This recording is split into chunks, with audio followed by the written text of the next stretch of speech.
Hi, I'm Heather Moore, and this is the Cable News Roundup for June 29th. I'll start with Fox News and the O'Reilly factor. O'Reilly criticizes the Supreme Court and their ruling on gay marriage. He says that people who are against gay marriage shouldn't be mocked. He says the U.S. is becoming secular and that de Blasio is bad for New York, and he cites homelessness and Penn Station as evidence.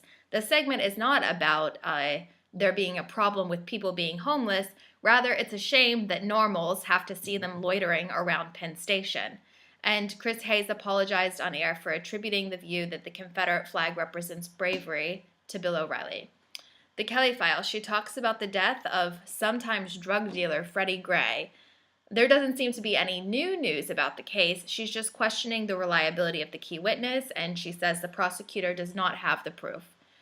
The country must be extra vigilant on the 4th of July against possible ISIS attacks, and Ohio Governor John Kasich will decide if he'll run for president later in July. And he says we have to get over the gay marriage ruling because there's no evidence that this will lead to discrimination against Christians.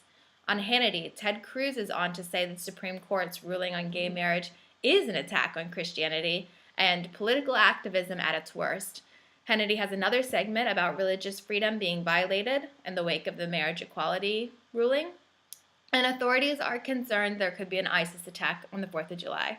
Switching over to MSNBC, I'll end with Chris Hayes. Bree Newsom climbed a flagpole on South Carolina state grounds and took down the Confederate flag. She's been arrested. The flag was replaced, and protests in favor of the Confederate flag broke out across the South. The segment was mostly just supporting Newsom, who removed the flag. At least 3 predominantly black churches in the South have been set on fire in arson cases since the Charleston shooting. Ted Cruz, Bobby Jindal, Jeb Bush are speaking out against the Supreme Court ruling on same-sex marriage. On the Rachel Maddow show, she reports that 2 counties in Alabama have stopped issuing marriage licenses. In Texas, some counties are not issuing gay marriage licenses. And in Mississippi, the governor said not to issue same-sex marriage licenses. NBC Universal has cut all ties from Donald Trump over what he said about Mexican immigrants. Trump produces the Miss America pageant, Miss Universe, and The Apprentice reality TV shows. And now they won't air those anymore. But this actually helped Trump out a lot in the polls. She accuses Republicans of gerrymandering, and the Supreme Court ruled that congressional districts can be drawn by nonpartisan entities. And the Supreme Court ruled that midazolam injection drug is constitutional, although the drug has been linked to 3 lingering deaths. Maddow supports Sonia Sotomayor's dissent in that case. The Last Word with Lawrence O'Donnell.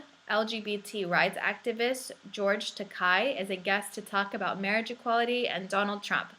Donald Trump stands by his remarks on Mexican immigrants, and Trump has risen to second in the polls for Republican presidential candidates, sandwiched between Jeb Bush and Rand Paul. So now you know.